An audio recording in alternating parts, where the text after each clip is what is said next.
Horas, apa kabar Bapak Ibu semuanya? Semoga dalam keadaan baik-baik saja ya. Di video kali ini, saya akan membahas mengenai pengolahan ikan pasca panen. Langsung aja kita simak videonya yuk. Hal pertama yang akan kita bahas yakni tujuan pengolahan ikan.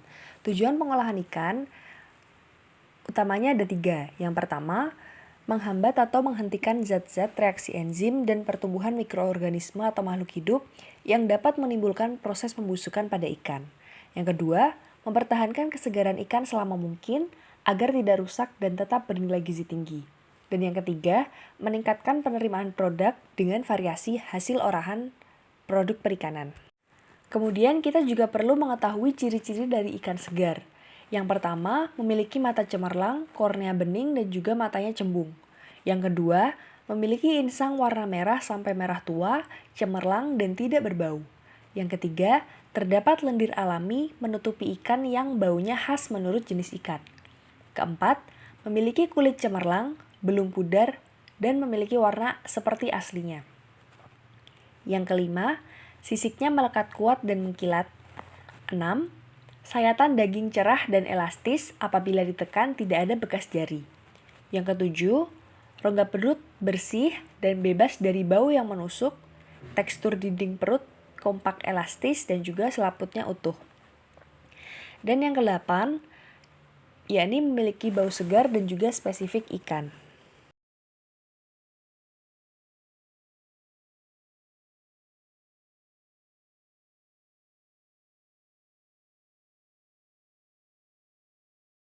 Untuk manfaat ikan sendiri, yakni yang pertama, dapat menjadi sumber energi. Yang kedua, kandungan proteinnya mampu membantu pertumbuhan dan pemeliharaan tubuh.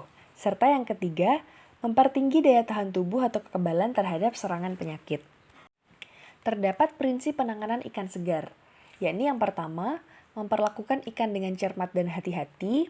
Kedua, segera menurunkan suhu atau mendinginkan ikan mencapai suhu 0 derajat Celcius.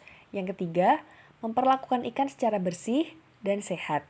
Dan yang keempat, memperhatikan faktor waktu, kecepatan kerja selama rantai penanganan.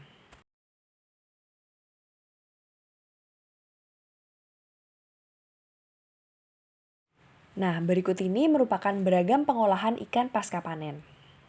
Pengalengan. Pengalengan ikan merupakan proses pengawetan ikan dengan memanaskannya pada suhu tertentu, kemudian menempatkan ikan tersebut dalam wadah tertutup seperti kaleng. Wadah tersebut harus kedap udara, air, mikroorganisme, dan benda asing lainnya. Pengalengan ikan sendiri mampu menambah umur simpan suatu produk ikan mulai dari 1 hingga 5 tahun.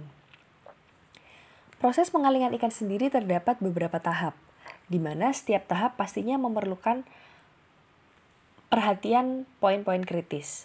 Tahap-tahap tersebut adalah sebagai berikut. Yang pertama, penyiapan wadah atau kaleng.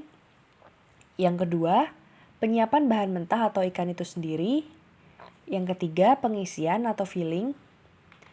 Yang keempat, penghampaan udara. Yang kelima, penutupan wadah. Yang keenam, sterilisasi. Dan yang ketujuh adalah pendinginan. Serta untuk finishing kita melakukan labeling dan juga penyimpanan.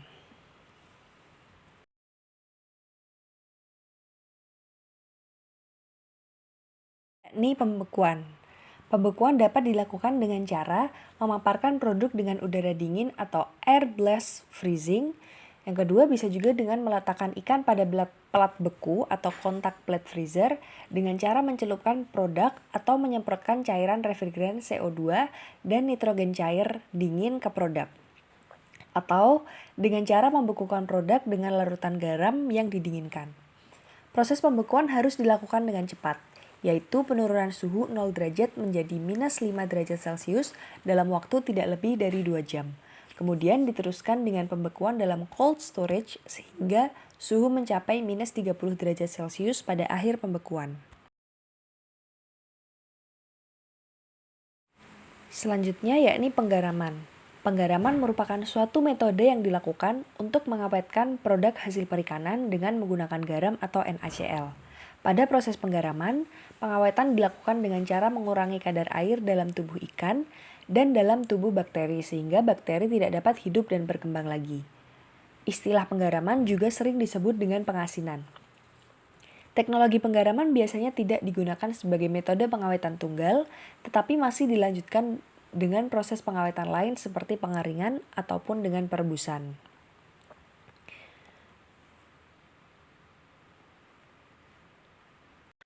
Selanjutnya yakni pengasapan. Pengasapan merupakan salah satu cara memasak, memberi aroma, atau proses pengawetan ikan. Pengasapan biasanya dilakukan dengan menggunakan bakaran kayu. Pembuatan ikan asap dapat dilakukan dengan cara sebagai berikut. Yang pertama, penyiangan dan pencucian ikan. Proses penyiangan dilakukan terhadap ikan segar untuk mengurangi kontaminasi bakteri terutama yang ada di bagian insang dan juga alat pencernaan. Setelah dilakukan penyiangan, kemudian dicuci sampai bersih dari kotoran dan sisa darah dengan air yang mengalir. Kemudian selanjutnya dilakukan perendaman ikan dalam air garam selama kurang lebih 2 jam. Setelah dilakukan perendaman, kemudian ikan ditiriskan dan penirisan ini dilakukan setelah perendaman dalam larutan garam, tujuannya untuk mengurangi jumlah air yang menempel pada ikan. Selanjutnya, penyiapan bahan bakar. Dalam hal ini biasa digunakan kayu atau sekam padi. Tahap selanjutnya yakni pengasapan. Ikan yang sudah ditiriskan dimasukkan ke dalam alat pengasap selama 2-10 jam tergantung dari keinginan pengolah dan juga berapa daya awet produk yang dikehendaki. Selama proses pengasapan, diupayakan jangan sampai terbentuk api karena hal tersebut akan mempengaruhi mutu ikan asap yang dihasilkan. Setelah dilakukan pengasapan, kemudian dilakukan pendinginan ikan. Ikan yang sudah selesai diasapi harus dikeluarkan dari alat pengasap untuk selanjutnya didinginkan. Pengolahan ikan yang terakhir yakni pengolahan surimi. Surimi adalah produk antara yang dapat diolah menjadi berbagai macam produk lanjutan fish jelly produk seperti bakso ikan, sosis ikan, siomay, otak-otak, fish cake, kamaboko, dan sebagainya.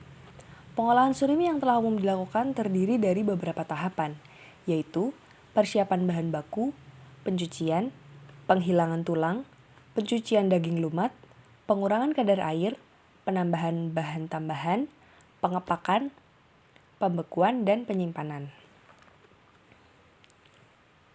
Proses pengolahan surimi pada dasarnya, semua jenis ikan dapat diolah menjadi surimi. Jenis ikan yang ideal untuk produk surimi beku adalah yang mempunyai kemampuan pembentukan gel yang baik. Sebab, kemampuan pembentukan gel ini akan mempengaruhi elastisitas tekstur. Untuk mendapatkan kualitas surimi yang baik, sebaiknya menggunakan ikan yang masih segar, karena elastisitasnya yang terbaik hanya didapatkan dari ikan yang segar.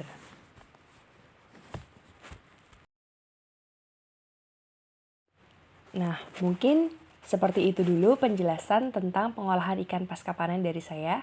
Terima kasih.